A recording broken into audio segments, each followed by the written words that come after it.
Hello and welcome to Regodomum. Today I'm revisiting the Respawn RSP-210 gaming chair now that I've had it for about 6 months.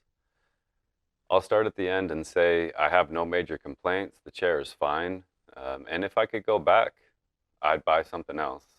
Probably an ergonomic chair like what I used to have. I'll link that review in the description if you're interested. So let's take another look at the chair. First thing on my list is the armrests. While I knew when I purchased the chair that the armrests were not adjustable, I made the mistake of assuming that at the lowest height setting for the chair, it would fit underneath my desk. This was definitely a mistake, as the chair does not fit underneath my desk. And my desk is just a standard one from IKEA, about the same height as every other chair.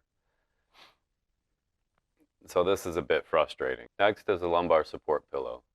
It is definitely comfortable, and I wouldn't use a chair without it, but it has one issue.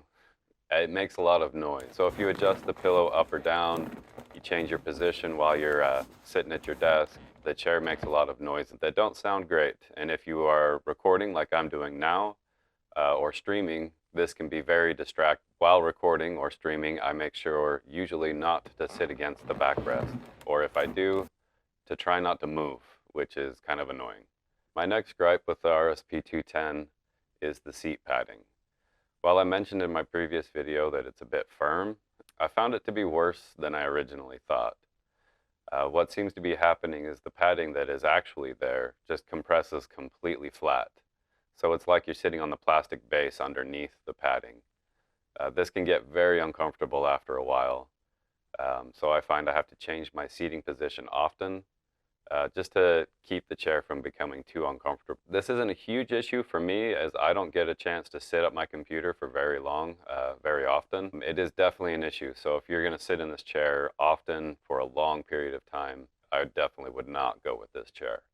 All right, so between this video and my last one, it probably seems like I don't like this chair at all, which isn't true.